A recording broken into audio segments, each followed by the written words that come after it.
आधा घंटा यदि आप शरीर को भूलने वाला भजन कर लें तो आपके अंदर ऐसी सामर्थ्य आ जाएगी कि यहां से लेकर के ब्रह्मलोक तक को आप देख लेंगे। सिर्फ 30 मिनट यदि आपका ऐसा अभ्यास हो जाए कि आप 30 मिनट बैठ 30 मिनट शरीर सुधी भूल गए, आप ध्यान में बैठेंगे, विस्मृत हो गया, बाहर 30 मिनट तक आपको शरीर की सुधी नहीं, इष्टाकार वृत्ति, केवल प्रभु, केवल स्वरूप स्थित, तो आप में इतनी आध्यात्मिक शक्ति आ जाएगी, यहां से बैठे ब्रह्मलोक तक को देख सकते हो, आप सूक्ष्म सृष्टि को देख सकते हो। ऐसी सामर्थ्य देखो, ललचाओ ऐसी सामर्थ्य के लिए। यहाँ ललचा रहे हैं समोसा चटनी गुलाब जामुन के लिए। आप सोचो यहाँ हमारी स्थिति क्या है कि अगर 4 जगह हम चले जाए तो 200 तो हो ही जाएंगे, 50-50-50। तो हमारी जो मानव देह की जो सामर्थ्य है वो कितनी है कि ऐसा भी सुख मिलता है कि वो ब्रह्मादि के भोग सब कम लागत है। वो ना ब्रह्म पद चाहता है, ना सम्राट पद चाहता है, ना रसातल की वो कोई सुख चाहता है, ना योग की सिद्धियां चाहता है। कैसा अद्भुत सुख प्रदान करता है ये मानव देह जो साधन परायण है। बाबा कह रहे हैं अगर 30 मिनट तक के लिए आप शरीर भूलने वाली साधना कर लेगी, इतना नाम में डूबे कि 30 मिनट तक होश ही नहीं, तो आपके सामने ये सूक्ष्म सृष्टियां प्रकाशित हो जाएंगी। देखो पूज्य भाई जी महाराज की ऐसी दशा थी कि 20-20 घंटे होश नहीं तो कहां थे? नित्य लीला में, प्रिया प्रीतम की दिव्य लीला। ये सब माया जलित लीला नहीं, प्रिया प्रीतम की लीला, श्यामा श्याम की अद्भुत लीला में आपने स्पष्ट अनुभव किया कि स्वभाव और शौक, इस पर विजय प्राप्त करे साधक। शौकीनी, खान पान, पहनना ओढ़ना, व्यवहारिक, और स्वभाव, इन 2 पर विजय प्राप्त करे साधक। शौकीनी नहीं होनी चाहिए और स्वभाव नहीं बिगड़ना चाहिए। जैसे काम क्रोध आदि जिससे बिगड़ा हुआ स्वभाव, इसको ठीक करें। अगर स्वभाव नहीं बदला, या जो परे मोहि सहज स्वभाव श्री हरिवंश नाम रच जाओ, अगर स्वभाव नहीं पड़ा भगवत चिंतन का, भगवत भजन का, तो फिर ठीक कभी साधना नहीं हुई। आपके अंदर ये खाने को मिलना चाहिए, पहनने को मिलना चाहिए, देखने को मिलना चाहिए, ये शौकीनी, अगर ये अंदर से चाह है तो भी क्या साधना हुई है? आपकी मुट्ठी में होना चाहिए ये बातें, सहजावस्था, कोई भी विषय महत्व न रखे आपके चित्त में, कोई भी विकार आपको हिला न सके, ऐसे होना चाहिए। बाबा कह रहे हैं अभ्यास देखो, नए शरीर वाले साधक को आसन का अभ्यास जरूर करना चाहिए। जो वृद्ध है, जिनका शरीर काम नहीं कर रहा, उनको विशेष दृष्टि नाम पर रखनी चाहिए, शरीर कैसे भी हो। लेकिन जो नवीन साधक है, उनको नाम जपते हुए, मंत्र जपते हुए सीधे बैठना, आसन पर बैठना। आपका जो स्वप्न दोष आदि, जो वीर संबंधी दोष, जो मन की चंचलता संबंधी दोष, ये सब शांत हो जाएंगे। आप शांत भाव से बैठना सीखें। आप हल्का आहार करके और आप ब्रह्मचर्य रहते हुए जब शांत भाव से बैठने की चेष्टा करेंगे, वीर ऊर्ध्वगामी हो जाएगा। आपकी वायु शरीर की पच जाएगी। आसन में जितनी देर बैठे उसके 30 मिनट में कुछ खाए पिए नहीं, वायु बिगड़ जाएगी। गंभीरता पूर्वक आप साधन में लगे, कुछ ही दिनों में शरीर, आप 2-4 घंटे बैठना तो एक साधारण सी बात है, साधारण सी बात। महापुरुष जन 18 घंटे एक आसन पे बैठे, 18 घंटे एक आसन पे। देखो बाबा के लिए आया, कई वर्ष बाबा लेटे ही नहीं। अभ्यास है, आप जैसा अभ्यास कर लें। नौजवान साधक है, आसन में बैठे बोले यहाँ दर्द करता है, यहाँ दर्द करता है, वो वायु है, थोड़ी देर बाद पच जाएगी, शून्याकार स्थिति आने लगेगी, आसन। और ये नहीं कि किसी संप्रदाय वाली बात हो, आसन में बैठना भजन करना है तो हर संप्रदाय के लिए, बोले हमारे संप्रदाय में नहीं, ऐसा तो हमने कहीं नहीं सुना। भगवत भजन करने के लिए संप्रदायवाद की आड़ मत लीजिए, चाहे सैतरी भाव के हो, चाहे सखा भाव के हो, सबकी बात भजन है। देखो प्रबोधानंद पाद सरस्वती जी जब परमानंद दास जी को मिले तो सुबह से शाम तक एक ही आसन में बैठे थे। वो निरंतर प्रिया प्रीतम की लीला चिंतन। श्री बिहारी देव जी 3 दिन 3 रात एक ही मुद्रा में थे, होश ही नहीं था। ये अब शरीर में हिलन डुलन चलन और हमारा मन शुद्ध, प्राण शुद्ध, हमारा ब्रह्मचर्य, तो कैसे आगे बढ़े? नौजवान साधक जो है वो धैर्य पूर्वक आसनों पर बैठने का जरूर अभ्यास करे, इससे हमें बड़ी सहायता मिलेगी।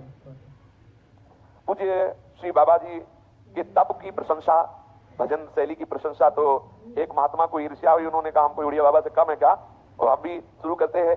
तो चंद्रायण व्रत शुरू किया, आसन पे बैठना शुरू किया, अभी 10-15 दिन हुए, चिल्ला पड़े कि हमसे नहीं रहा जाएगा, उड़िया बाबा मार डाला हमको ऐसे करवा के।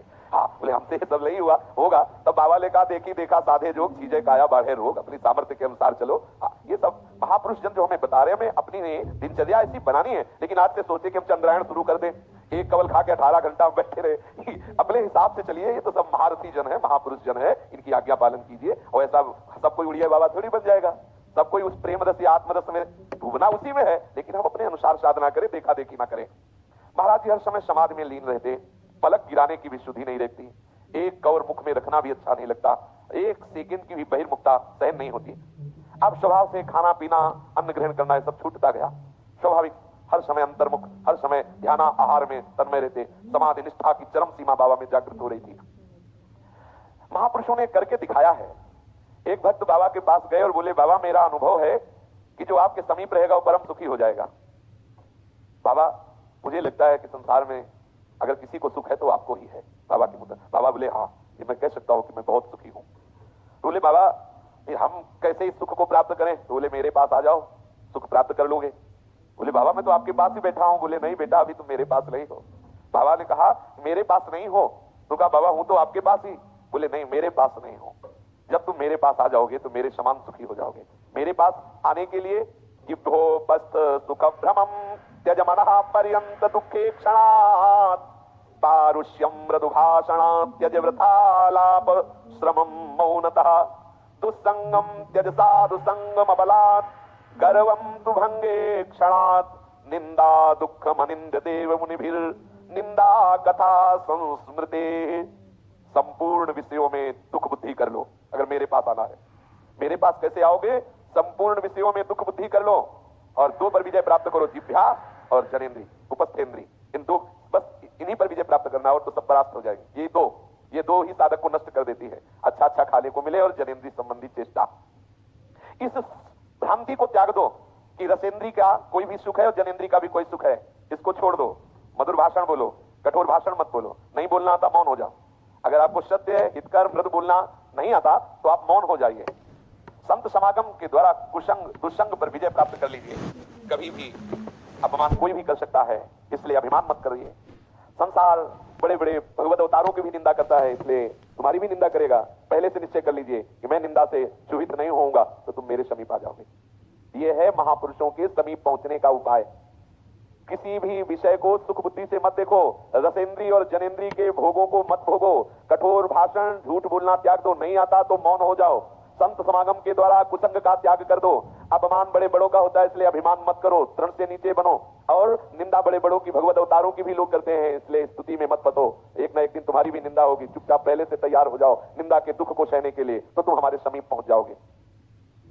आपने सुनाया कि मैं जब कृष्णचंद्र की पाठशाला में पढ़ाता था तो वहां के विद्यार्थियों ने रसोइयों को इसलिए पीटा था कि वो खिचड़ी बना के नहीं दी थी। उसी समय हमने गांठ बांध ली थी कि जीवन में कभी जिह्वा का स्वाद नहीं लेंगे। ये जीवन में कभी जिह्वा, और जिसने जिह्वा के स्वाद को रोक लिया सबको वश में कर लेगा।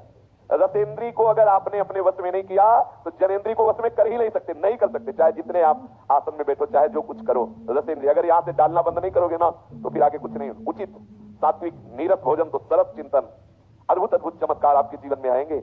लेकिन ये अच्छे अच्छे पदार्थ खाने की प्रवृत्ति छोड़ दीजिए।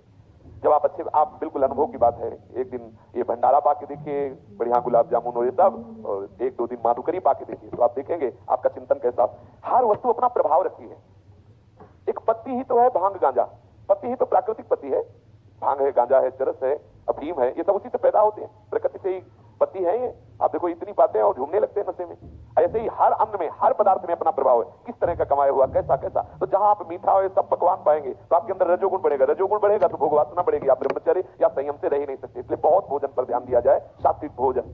जिते रसम जितम सर्वम जिह्वो बस्त जयो धृति ही। जो रसेंद्री को जीत लिया उसका विजय प्राप्त कर लेगा। जो रसेंद्री और जनेन्द्री पर संयम प्राप्त किए उसने विश्व को जीत लिया। वो धृतिवान, वो सच्चा धैर्यवान है।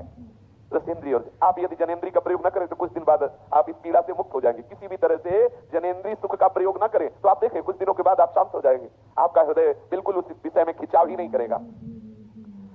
आपने एक दिन ज्ञानाश्रम स्वामी जी के यहाँ देखा था कि स्वामी जी ने रात को दूध नहीं पिया तो सुबह उनका शौच क्रिया ठीक नहीं हुई। तो उसी समय निश्चय किया कि जीवन में कभी भी मैं कोई ऐसा